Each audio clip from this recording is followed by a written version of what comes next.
Hey, out there in YouTube land, December 31st, 2025. Checking in, spreading the word of a lot of shisty stuff in the state of Connecticut. Um, Gang stalking, targeting individuals, the use of neural weapons, and voice to skull technology. But what I'm coming to find out is I've been involved in some Freemason ritualistic stuff. Um, it's pretty much confirmed that Larry Atwood of originally from East Hartford, Connecticut. I'm finding a lot of fishy stuff about these Atwoods, but he was sacrificed or killed for something. Um, just all the symbolism I'm putting together. He was 73 when he passed away on March 7th. So that's 3 for the number for March, January, February, March, on the 7th, 37. And then his age backwards, 73. And it was weird because I was invited over there right after he died while he was laying on the floor. My Aunt Barbara has a son. He wasn't there. My sister wasn't invited over. They just invited me over for some reason. And it was real weird. I think they that's where they tried to, it's part of the ritual or something. I don't know. I'm still trying to figure all this stuff out. But it's interesting. All these dates where people tried to kill me, September 18th, I'm connecting all these dots with Freemasonry. It's an historic day for Freemasonry as far as George Washington laying the first cornerstone. And then a lot of other dates I'm coming to find out. May 20th, April 16th, May 5th, and May 7th. May 7th is a big one. It's like an initiation day. Which I think that's why people were using these neural weapons on me, because a lot of people didn't want to see me get initiated, or I was just trying to be sacrificed. But it's interesting as I'm digging a little deeper into this Freemasonry. I didn't realize there was, if you look into the 37th degree, I didn't even realize there was a 37th degree. I always thought it was limited to 33. But there's a separate, kind of even more secretive and spiritual part of the Freemasonry that has to do with Kabbalah and all this witchcraft stuff. But the 37th degree Masonry is Scottish York Rite, which literally this Freemason house was just less than a mile away from my house in East Hartford, Connecticut. But it has to do with it has to do with the Knight of Shoda, the Sage of Truth. And it's interesting because as people were brainwashing me, I kept thinking about my past. People kept trying to ask me about my military discharge. And it's always just been a way that I kind of cope with it. I say, oh yeah, I did 8 years, I had a cop ask me this multiple times. I had one of my coworkers ask me this. I don't know, maybe I should have been a little truthful. But I always did it as a coping mechanism. It's none of their business. It's not false valor. It doesn't qualify as false valor. It's my business, but people were trying to make my business their business. But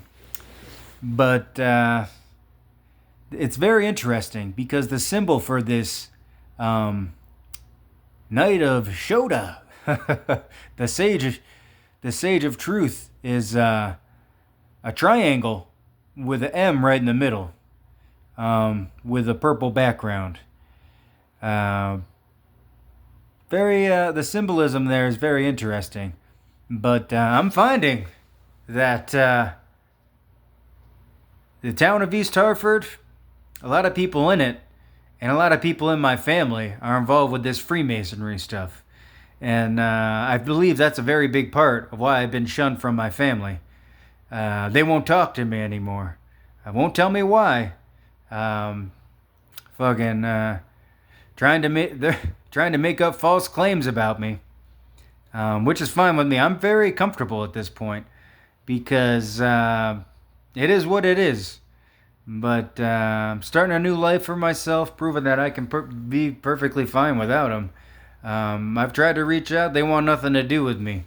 I'm not sure if they're jaded by lies being told to them, or I don't know. I think since I have no clue. Maybe since I didn't meet the mark. But there's still a lot of shady stuff going on, and I still have to seriously spread the word about Hartford Hospital and how they experimented on me.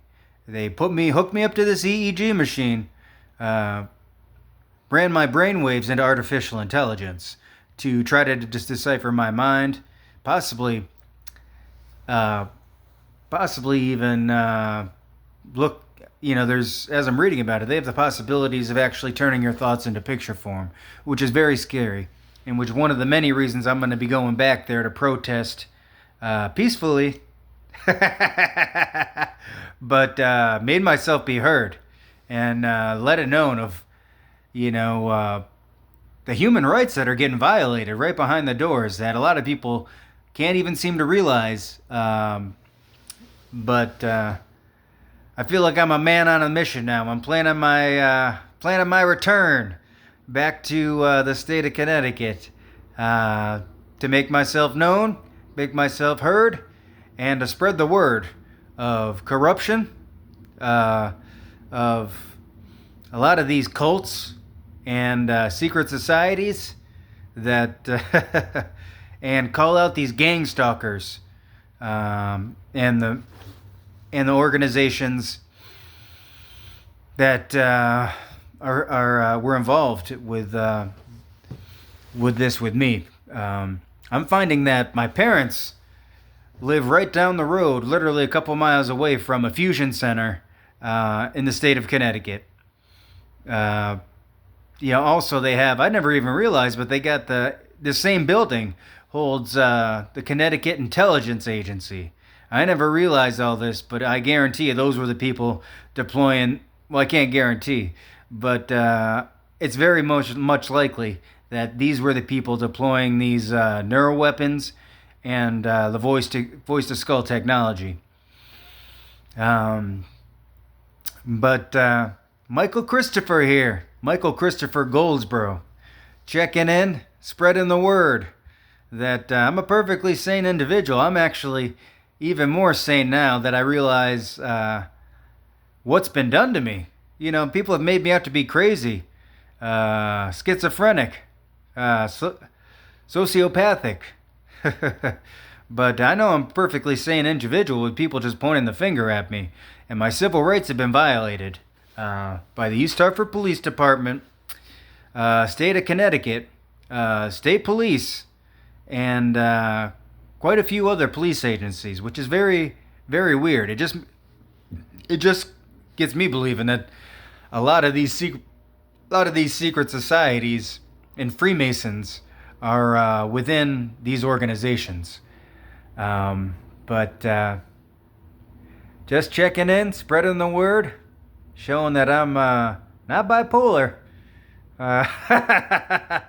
I'm very much at peace, and I'm looking forward to what life brings me in the future, because it's got very interesting and very. I feel very enlightened right now, but I'm still going to be spreading the word of